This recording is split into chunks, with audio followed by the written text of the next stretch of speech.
आपको कुछ घबराहट नहीं हुई ये फिल्म करने से पहले, बिकॉज जिस तरीके का माहौल आजकल है? नहीं, घबराहट आदमी को तब होती है जब कुछ गलत कर रहा हो। हमारी इस फिल्म में कुछ भी गलत नहीं है। फिल्म्स के ऊपर ऑब्जेक्शंस हो जाते हैं और लोग नाराज हो जाते हैं, प्रोटेस्ट हो जाते हैं, धमकियां तक होती हैं। सबसे बड़ी हमारी जीत जो है, सेंसर बोर्ड ने एक कट बिना किसी कट के पास किया है जी। तो मतलब तो हमें कंट्रोवर्सी थप्पा का भी लगा कोई है कि मतलब ही नहीं। मस्जिद के अजानों में मंदिर के भजन गूंजे, इस तरह की कुछ बात है। Hi, I am Sharib Hashmi hi, this is Inamul Haq and you are watching Bollywood Hungama. Keep watching, do subscribe and hit the bell icon. Yes.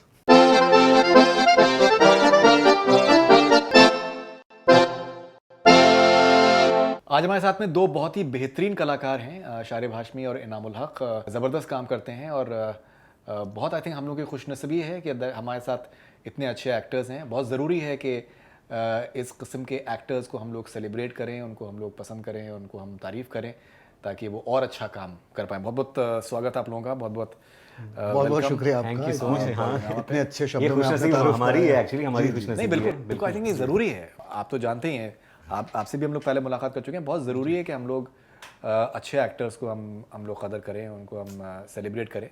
हम लोगों ने हमेशा कोशिश करी है और आगे भी करते रहेंगे। और फिल्म आ रही है इसके लिए हम नक्काश। आपके बहुत शुक्रगुजार हैं। नहीं। और ये बहुत अच्छी बात है कि आप हम जैसे लोगों को भी एक स्पेस दे रहे हैं। नहीं, आप जैसे लोग हैं, आप मतलब आई थिंक मेरी नज़र में तो बहुत बार जो अच्छे एक्टर्स होते हैं वो फिल्म को बनाते हैं। जी, ये बात शायद एक बार सच को है। स्टार्स बनाए ना बनाए, लेकिन जो अच्छे एक्टर्स हैं उनकी वजह से फिल्म बन के आती है। तो वो तो बहुत ज़रूरी है कि आप लोगों को सेलिब्रेट किया जाए। फिल्म आ रही है नक्काश, ज़ैगम इमाम साहब ने लिखा है और डायरेक्ट किया है। एंड बहुत ही आई थिंक एक अहम मुद्दे पे फिल्म आ रही है और हम लोग बात करें। आपको कुछ घबराहट नहीं हुई ये फिल्म करने से पहले, बिकॉज जिस तरीके का माहौल आजकल है? नहीं, घबराहट आदमी को तब होती है जब कुछ गलत कर रहा हो। हमारी इस फिल्म में कुछ भी गलत नहीं है। हमने किसी पे उंगली नहीं उठाई, किसी को गलत साबित करने की कोशिश नहीं की। सिनेमा की कुछ जिम्मेदारियां होती है, मैं हमेशा कहता हूँ। अपने समाज में जो चल रहा है वो कुछ उसमें क्या सही है क्या गलत है, लेकिन सिनेमा की ये ठेकेदारी नहीं है कि वो आपको सही गलत का पाठ पढ़ाने लगे।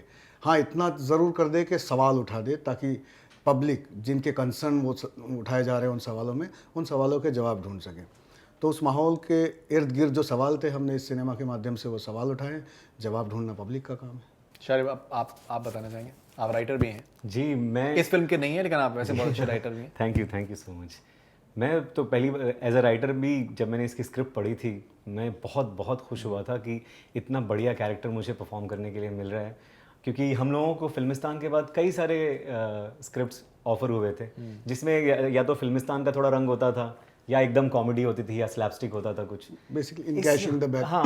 बट ये पहली बार किसी ने हमको ऐसी स्क्रिप्ट ऑफर की, ज़ैगम भाई ने, कि जिसमें हम बिल्कुल ऑपोजिट कर रहे हैं जो हमने फिल्मिस्तान में किया है, जो इसकी बहुत मतलब खासियत है हमारे लिए एज एन एक्टर। तो मैं तो बहुत खुश हूँ, इस फिल्म का हिस्सा हूँ और एक अहम हिस्सा हूँ। 2 बजे वाली बात तो बता। 2 बजे भाई ने मुझे रात को 2 बजे फ़ोन किया। मैं 2 बजे याई रोड आया मलाड से मिलने के लिए भाई को, और इसने स्टोरी सुनाई सिर्फ मुझे, एक जिस्ट किया ऐसा है। तो मैंने तो पूरी कहानी भी नहीं सुनी, मैं डायरेक्टर से मिला भी नहीं, मेरा प्रोड्यूसर से नहीं मिला, ना पैसे डिस्कस किए।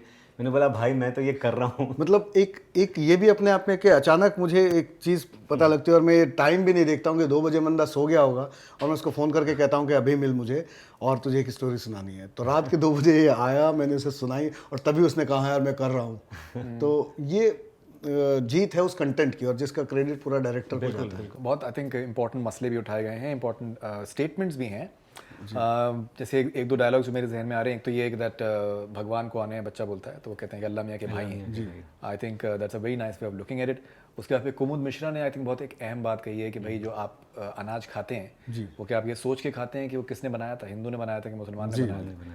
तो इसमें अगर आप एक नक्काश है और अगर वो मुसलमान है तो क्या वो अगर भगवान की अगर मूर्ति बना रहा है तो उसमें क्या परेशानी है? यही पूरी फिल्म का यही सार है फिल्म का। हमारी। कल हम लोग यही प्रमोशन भी यही कर रहे थे कि अपने धर्म पर चलो और दूसरे के धर्म का सम्मान करो।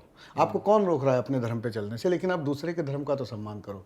तो यही फिल्म का मुद्दा भी है, spread love not hate basically. लेकिन जैसे आजकल काफ़ी बार देखने में आता है कि दैट फिल्म्स के ऊपर ऑब्जेक्शंस हो जाते हैं और लोग नाराज़ हो जाते हैं, प्रोटेस्ट हो जाते हैं, धमकियां तक होती हैं। दीपिका पादुकोण को तो उनको नाक काटने के बारे में बात हुई 10 करोड़ थैंकफुली हम लोग Thankfully- किस कुछ भी काटने के लिए बोलो हमने ऐसा कोई स्कोप नहीं छोड़ा कि हमको कोई कुछ काटने की धमकी मिली, क्योंकि अल्टीमेटली रियलाइज सब करते हैं। अभी यही बात, हम कुछ नई बात नहीं कह रहे कि ईश्वर कौन है, अल्लाह में के भाई। गांधी जी कब से रघुपति राघव राजा राम ईश्वर अल्लाह तेरे नाम कह रहे हैं, वो हम लोग सुन के टाल देते हैं। ये अगर कुछ उठाने वाले होंगे तो इसी पे उनके कान खड़े हो जाएंगे। लेकिन फॉर्चुनेटली जो रिस्पॉन्स आ रहा है वो यही 2 लाइनों को बोल के लिख रहे हैं कि क्या कमाल की लाइनें हैं। तो नहीं, ये सबसे बड़ी हमारी जीत जो है, सेंसर बोर्ड ने एक कट बिना किसी कट के बिना किसी हमें- कट के पास किया है। जी, तो मतलब तो हमें कंट्रोवर्सी थप्पा का भी कोई लगा है मतलब ही नहीं है, क्योंकि अगर सेंसर बैठा है उसी काम के लिए कि कंट्रोवर्सी को कंट्रोल करे या ना होने दे, तो उसने अगर हमको क्लीन चिट दे दिया बिना किसी कट के, तो हमारी फिल्म में ऐसा कुछ नहीं होगा कि लोग हमारे पे सवाल उठाए कि तुमने क्या कर दिया। अब ये गाना आज ही रिलीज़ हुआ है यूट्यूब पे, उसका एक बेसिकली सॉन्ग टीज़र है, तो वो आप देखेंगे तो वो कुछ लोगों के अगर सवाल उठे भी होंगे तो वो खुद ब खुद मिट जाएंगे। कुछ ऐसा ही है कि मस्जिद के अजानों में मंदिर के भजन गूंजे, इस तरह की कुछ बात है। तो बहुत हारमोनी और पीस वाली बात है पूरी फिल्म में, ऐसा कुछ नहीं है कंट्रोवर्शियल। ओके, आप खैर राइटर भी हैं तो आप आई थिंक ये समझ सकते हैं।